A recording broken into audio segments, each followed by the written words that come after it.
कथा सुन रहे हैं, आप सबको मेरे भोलेनाथ ने डायरी में नहीं लिखा, आप सबको मेरे भोलेनाथ ने अपने दिल में, अपने हृदय में,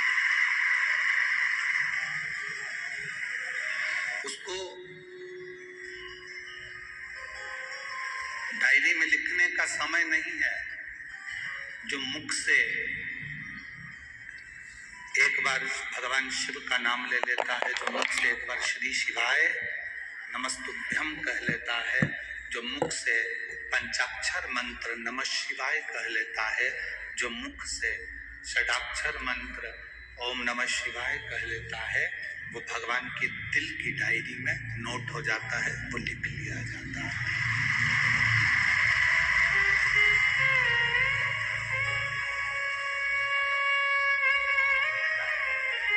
फिर वो शिव का हो गया, शिव उसके हो गए।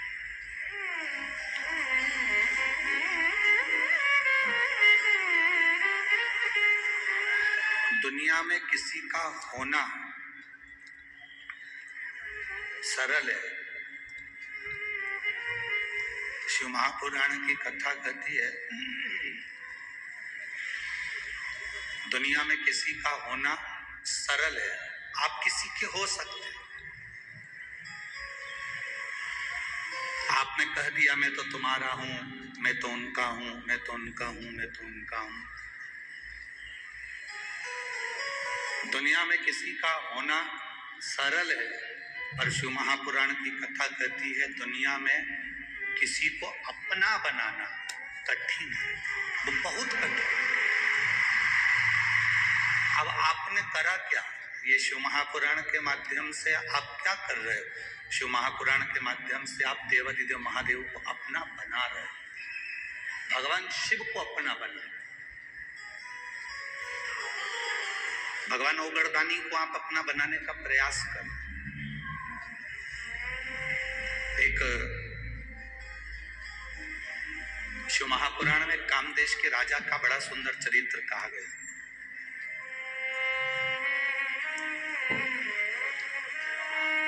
बड़ा सुंदर चरित्र।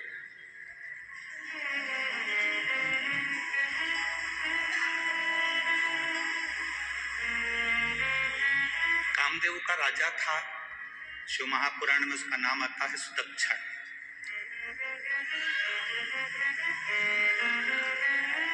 शिव भक्त। अब वो कामदेव का जो राजा था सुदक्षण, अपनी धर्म पत्नी सुदक्षिणी के साथ में भगवान शिव की आराधना किया करता था, भगवान शंकर की आराधना।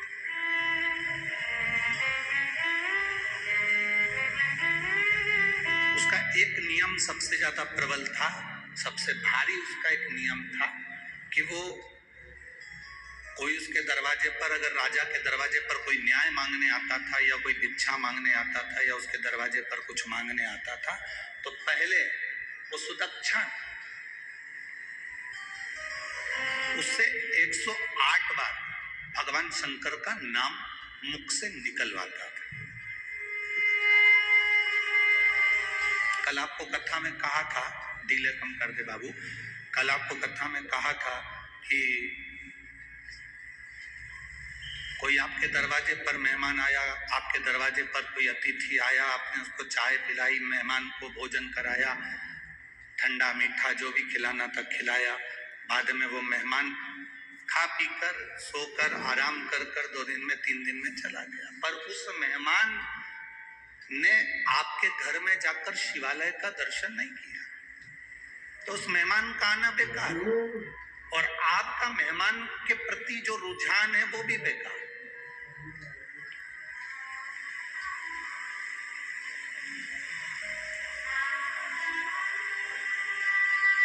शंकर भगवान माता यशोदा जी के यहाँ पर मेहमान बनकर गए थे एक बार,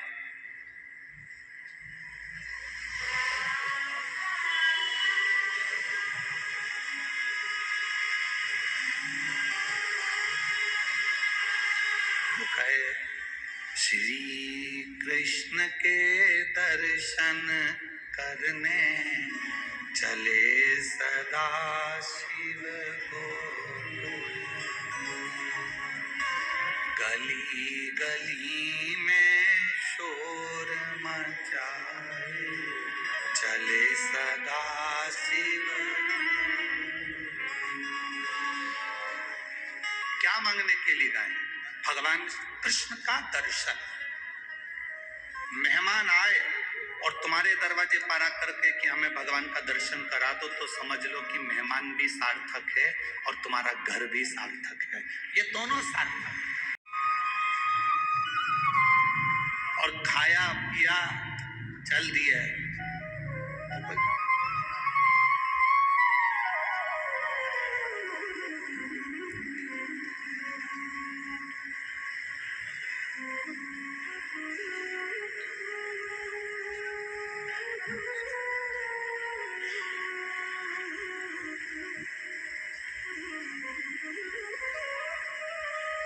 कई लोग आते हैं हमारे पास में फोटो लेकर, गुरुजी हम लड़की देखकर आए हैं, 10 लोग गए थे, लड़की देखकर आए, लड़के के लिए बहुत अच्छी है, व्यवहारिक है, गुरुदेव परिवार अच्छा है। हम पूरा घर का व्यक्ति गया था, 10 लोग गए थे, बैठे जितना पूछा उतनी बोली, लड़की के मुंह से आवाज नहीं आए, गुरुजी ऐसी जोरदार लड़की है, आप देखकर बताओ कि लड़के के लिए कैसी रहेगी। उन्होंने फोटो दिया, हमने सिर से लगाया।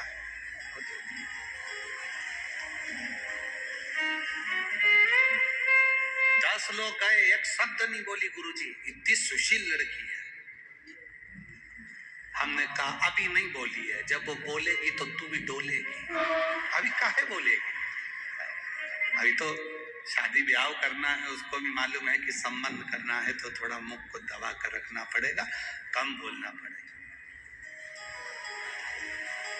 हमने लड़की देखी, घर देखा, परिवार देखा, कुटुंब देखा, पर निवेदन है जिस लड़की के साथ लड़के की शादी कर रहे हो या लड़के के साथ लड़की की शादी कर रहे हो, एक बार जब लड़की देखने जाओ या लड़का देखने जाओ तो पहले उसके घर के मंदिर को, उसके घर के देवालय को, उसके घर के शिवालय को भी जरूर देखो। उसके घर के देवालय शिवालय को भी देखो कि वो सेवा करती कि नहीं करती, भजन के प्रति उसका भाव है कि नहीं।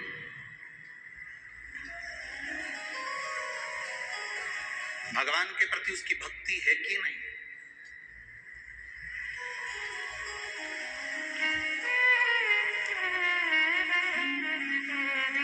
उसका भाव प्रबल है कि नहीं, ये उसके भीतर होना चाहिए। भक्ति का भाव अगर जागृत नहीं होगा तो जीवन का कोई सुख नहीं।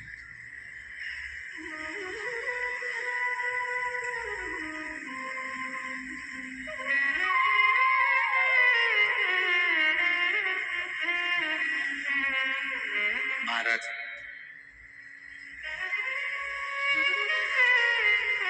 एक कह देना कर लेना अलग बात है।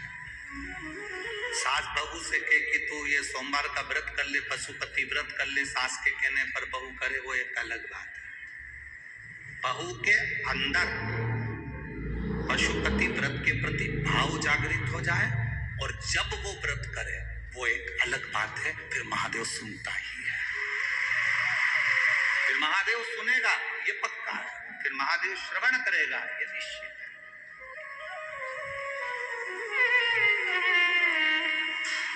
आप डांट रहे हो बेटों को तो ये कर ले, माता पिता को प्रणाम करा कर, गुरु जी को प्रणाम करा कर, यहाँ जाया कर, मंदिर जाया कर। आप डांट डांट कर बच्चों को अगर मंदिर भेज रहे हो, डांट डांट कर आप कथा में ला रहे हो, डांट डांट कर आप कहीं लेकर जा रहे हो, तो वो बहुत दिनों तक टिकने वाला नहीं है। वो भजन बहुत दिन तक नहीं टिकेगा। आप में से कितने लोग हैं जिनके पास में जगदीश चौधरी जी गए हों या उनके भाई तुषार जी गए हों या भरत जी गए हों और उन्होंने आपसे मार ठोक के कहा हो कि नहीं, तुम्हें कथा सुनना ही पड़ेगा। किसी को मार ठोक के कहा कि कथा में जाना पड़ेगा? कथा सुनने तो तुमको आना ही पड़ेगा, चाहे कुछ भी हो जाए। सियोर वाला मारा जा रहा है, तुम्हें तो आना ही पड़ेगा। ना ना, शिव महापुराण की कथा कहती है मार ठोक कर अगर किसी को बदला तो क्या बदला, वो बदलाव बहुत समय तक नहीं चलता, फिर वो बदलाव हो ही नहीं पाता, वो बदलाव नहीं हो पाता।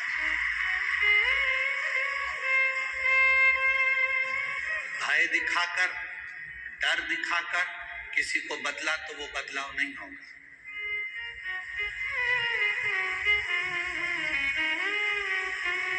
सत्यनारायण भगवान की तुम्हारे यहाँ कथा होती है, किस किस के यहाँ हुई सत्यनारायण जी की कथा? जरा हाथ उठा, हुई सबके यहाँ? रखो।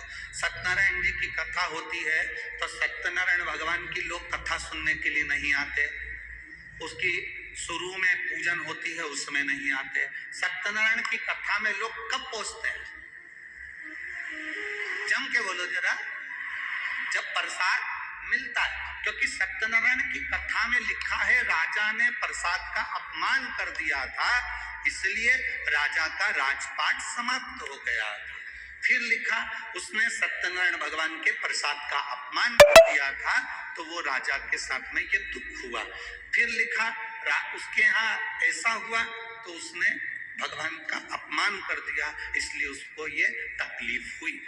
पर शिव महापुराण में कहीं नहीं लिखा कि किसी ने शंकर भगवान का अपमान कर दिया और उसको दुख भोगना पड़ा हो। इतना जरूर लिखा है कि किसी को मार कर, ठोक कर, दबाव देकर, डरा कर, भय करा कर कभी उसको सत्संग में मत लगाओ। हमने कथा के दूसरे दिन की कथा में कहा था, कोई कहता है कि हमने इतने लोगों को बदल दिया, कोई कहता है हमने इतने लोगों को ये बना दिया, हमने इन लोगों को वापिस ये बना दिया। हमने एक बात कही थी, चोटे को तुम कितना भी धर्म बदलवा लो, चोर का कितना भी बदलवा लो, वो चोटा ही रहे, वो कभी छूटे नहीं। उसको तुम कितना भी, आपका मन करे तुम कितना भी उसको बदलने का प्रयास करो, वो वैसा की वैसा ही रहे, वो नहीं बने। शिव महापुराण में इतने सालों से आप लोग कथा सुन रहे हो, टीवी पर, आस्था चैनल पर, मोबाइल पर, फेसबुक पर, यूट्यूब पर, कभी हमने इस व्यासपीठ से ये नहीं कहा होगा कि आप नरक चले। हमने नरक शब्द यूज ही नहीं करा। हमने ये भी नहीं बोला कि तुम कथा सुनोगे तो बैकुंठ चले जाओगे। जो गए वो आज तक बताने नहीं आए कि हम बैकुंठ में हैं कि नरक में हैं। तुम्हारे जलगांव का कोई गया हो और आकर कहा हो तो बात दूसरी है, हमारे यहाँ का नहीं बताया। ना हम कभी कहते हैं कि तुम बैकुंठ जाओगे, ना हम कभी तुमसे कहते हैं कि तुम नरक जाओगे। नरक का भय हम नहीं दिखाते। बैकुंठ का तुमको बहुत सारा वर्णन कर दे कि बैकुंठ कितना सुंदर है और तुम उसमें जाके रहोगे, तुम ऐसा काम करो कि बैकुंठ चले जाओगे, तो हम आपको लोभ भी नहीं देना चाहते। ना हम आपको भय देंगे, ना हम आपको लोभ देंगे, पर इतना जरूर कहेंगे कि एक लोटा जल अगर शिव जी को चढ़ाओगे तो तुम्हारी जो ये जिंदगी आज चल रही है, ये जिंदगी सही से चलेगी और आप शिव भक्ति को पाओगे, शिव को प्राप्त। भय नहीं दिखाया कभी भी इस व्यासपीठ से, हमने ये लोभ नहीं दिखाया कि तुम बैकुंठ चले जाओगे या तुम अच्छा काम करोगे तो तुम ये ना, तुम अपनी जिंदगी सुधार। किसी बेटे को तुम मार ठोक कर अगर थोड़े दिन मंदिर भेज भी दोगे तो वो 15 दिन 20 दिन जाएगा, उसके बाद नहीं जाएगा। किसी बहू को ठोक कर, गाली देकर, अपशब्द कहकर मंदिर भेज भी दोगी। कई माताएं पशुपति व्रत करती है पर डर से करती है। मेरी सास बोल रही है, मेरे रिश्तेदार बोल रहे हैं, मेरी ननद बोल रही थी पर करके देख लूं, मेरी पड़ोसन बोली है तो इसलिए करके देख लूं। कर मत देखो, तुम्हारा जिस दिन दिल करे, कथा सुनते सुनते जिस दिन तुम्हारे मन में आ जाए कि मेरे बाबा व्यासपीठ से बोले हैं कि पशुपति व्रत करेगी, शिव जी को 1 लोटा जल चढ़ाएगी तो बाबा सुनेगा। जिस दिन तुमने वाणी में शिव को देख लिया, जिस दिन तुमने शिव महापुराण की कथा में शंकर की वाणी में शंकर को देख लिया, उस दिन तुम्हारा दिल कर जाएगा कि अब मुझे व्रत करना है और मेरा बाबा सुनेगा। एक महिला यहाँ बैठी है जिसको 24 साल तक औलाद नहीं हुई, 24 साल तक।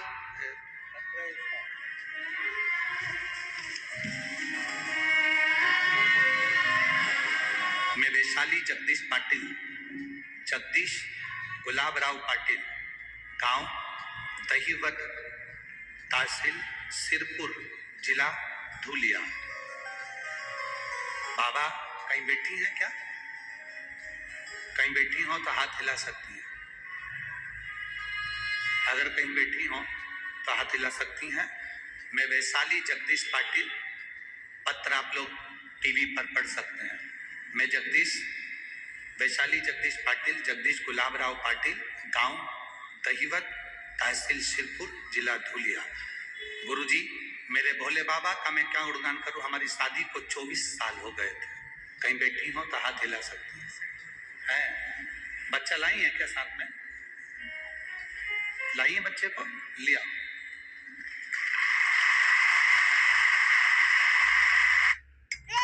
Red, yellow, white, yellow.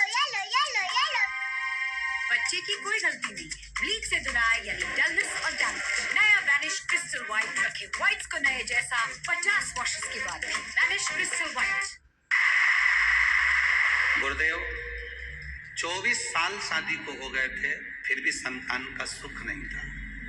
गुरुदेव, मेरे पति एक प्राइवेट कंपनी में जॉब करते हैं। फिर एक दिन मेरी सहेलियों ने बात करते करते कह दिया कि तू आस्था चैनल पर कथा सुना कर। हमने सीहोर वाले महाराज की कथा आती है, आस्था चैनल पर सुनना प्रारंभ कर। उन्होंने कहा सीहोर वाले महाराज की कथा सुनो। आस्था चैनल पर सुनना शुरू किया। जैसे आपने बताया वैसे सफेद आंकड़े की जड़ का प्रयोग किया। 3 महीने के बाद बाबा ने ऐसी कृपा करी गुरुदेव, मेरा गर्भ ठहर गया। 25/6/2023 को मुझे बेटा हुआ है, जिसको लेकर मैं कथा के पंडाल में प्रणाम करने के लिए आई हूँ गुरुदेव। बच्चा छोटा था इसलिए और कथाओं में नहीं पहुंची। ये मेरा पहला पत्र है गुरुदेव, इसको स्वीकार करना। 24 साल के बाद मेरे बाबा ने मेरी गोदी भर दी। ये शिव है।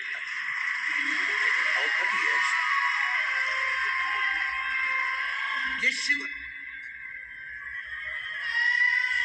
उसकी भक्ति। आज के जमाने के नवयुवक बेटा बेटियां 2 साल तक संतान को जन्म देने का प्रयास करते हैं, बाद में सोचते हैं कि अब हमारी किस्मत में नहीं है। 3 साल में सोचते हैं कि अब हमारे भाग्य में नहीं है। डॉक्टरों का इलाज चालू होता है, इलाज करवाना प्रारंभ कर देते हैं। 3 साल 4 साल में डॉक्टरों का इलाज करवाते 5-6 साल में थक जाते हैं कि अब हमारे घर में औलाद नहीं होगी, संतान नहीं। संतान का सुख नहीं, थक गए ये सोच कर कि अब हमारे यहाँ औलाद नहीं।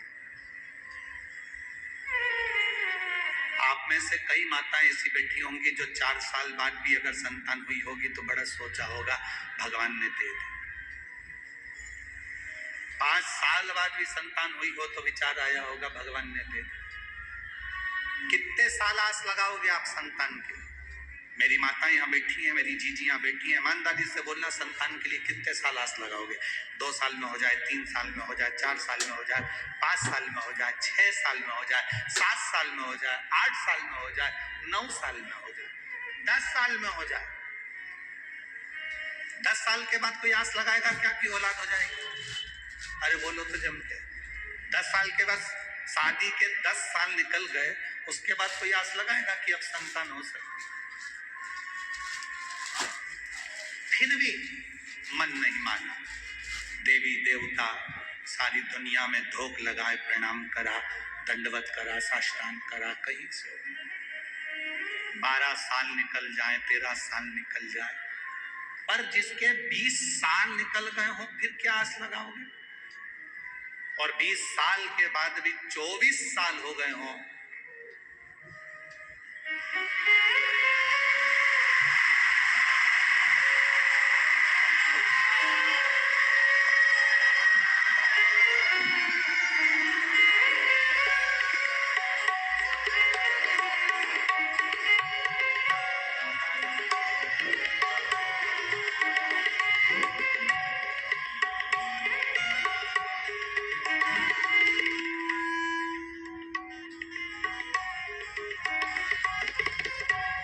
साल के बाद बाबा ने 24 वर्ष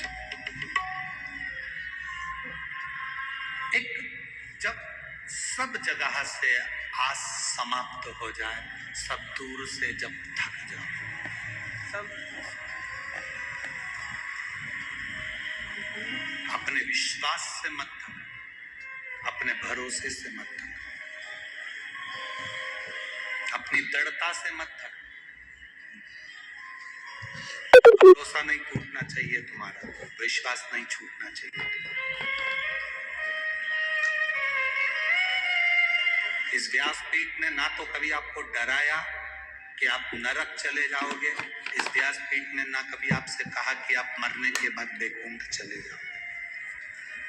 इस व्यासपीठ ने हमेशा एक ही बात कही कि जैसा कर्म करोगे वैसा फल पक्का नहीं हो जाता, तब तक वो देता ही नहीं। जिस दिन भरोसा हो गया तो सब लुटा देता है। जिस दिन भरोसा पक्का हो गया, दृढ़ता पक्की हो गई, उसमें दे दिया।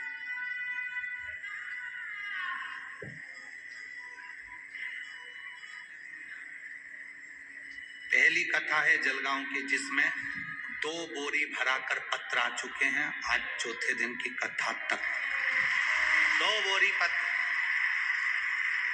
क्या दिया उन 2 बोरी पत्र में? पढ़ना। कभी तुम्हें फुर्सत मिले तो बैठ जाना और पढ़ना उसमें कि बाबा ने क्या दिया। विश्वास जिसका जागा, भरोसा जिसका जागा,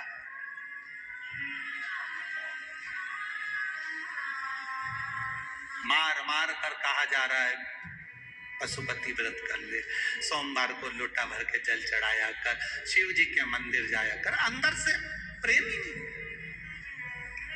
अंदर से विश्वास ही नहीं, तो क्या फायदा?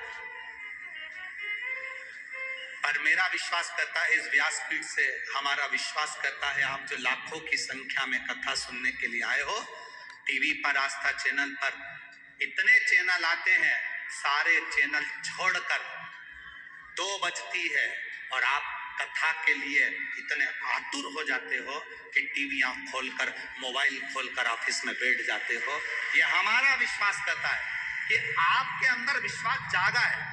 आपके अंदर विश्वास जागा है मतलब आप यहाँ से कथा सुनकर जाओगे, दिल से प्रार्थना कर कर जाओगे, तो तुम्हारे अंदर जो विश्वास जागा है, तुमने बाबा से जो झोली पसार कर मांगा है, ये विश्वास करता है कि अगली कथा जहां होगी वहां तुम्हारा भी लेटर, तुम्हारा भी पत्र वहां पर होगा। ये निश्चितता है, ये भरोसा।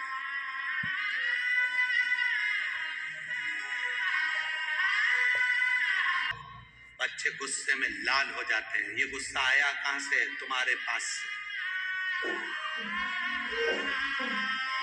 जैसा देखेगा बच्चा वैसा करेगा। एक माँ ने अपने बेटे से पूछा, बेटा क्या कर रहे हो? बेटा बोला, माँ पढ़ रहा। वाह, मेरा बेटा पढ़ रहा है। क्या पढ़ रहे हो? माँ तुम्हारी होने वाली बहू के मैसेज पढ़ रहा हूं।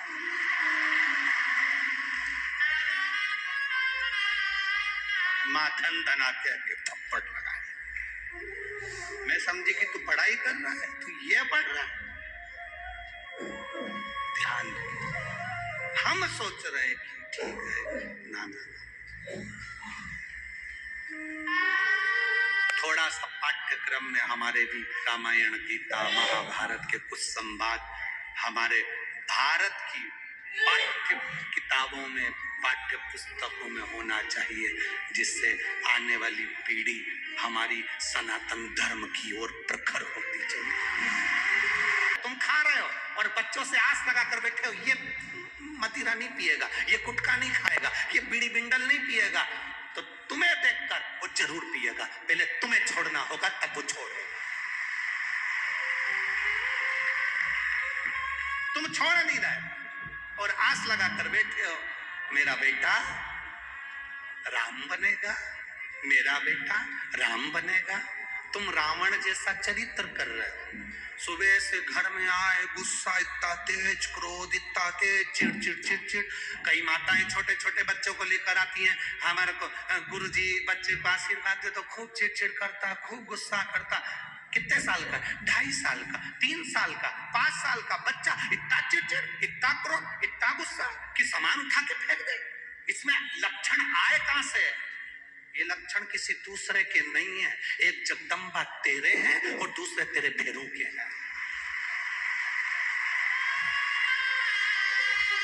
आस लगा कर बैठे हो, हमारा बच्चा राम बने, हमारा बच्चा राम बने, हमारा बच्चा राम बने। तुम्हारा बच्चा राम बनने को तैयार है रे, पर तुम दशरथ तो बनो, कौशल्या तो बनो, राम क्यों नहीं बनेगा? मेरा बेटा कृष्ण बने, तुम्हारा बेटा कृष्ण बनेगा, तुम यशोदानंद बाबा तो बनो। बनने में कहां दे दो? आस कितनी सारी लगाई, आस लगाकर। एक माता पिता रास्ते में लड़ रहे थे। पिताजी करे तो मैं बेटे को डॉक्टर बनाऊंगा, माँ करे थी मैं इंजीनियर बनाऊंगी। दोनों की लड़ाई हो गई भयंकर। पति ने पत्नी को थप्पड़ खींच के मार दिया। पत्नी उधर रो रही, पति उधर रो रहा। वहीं से एक संत जा रहे, पूछा क्या हो गया? लड़ाई हो रही है, किस बात पे?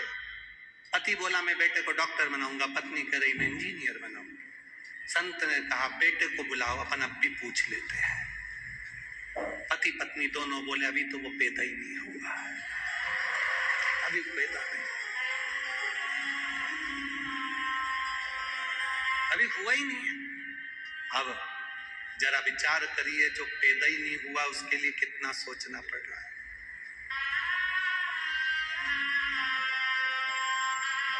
जो पैदा ही नहीं हुआ उसके लिए कितना सोचना। हम आस लगा कर बैठे हैं, हमारा बच्चा राम बनेगा, हमारा बच्चा खूब ये करेगा, वो करेगा। बच्चों से पूछा तो जाए क्या कर रहे हैं। आज के जमाने में जरा सा बच्चों को टोक दो, बच्चे गुस्से में लाल हो जाते हैं। ये गुस्सा आया कहां से? तुम्हारे पास से। कि हमारे भीतर के विकार, रोग समाप्त हो जाए, भीतर की तृष्णा समाप्त हो जाए, भीतर की। महाराज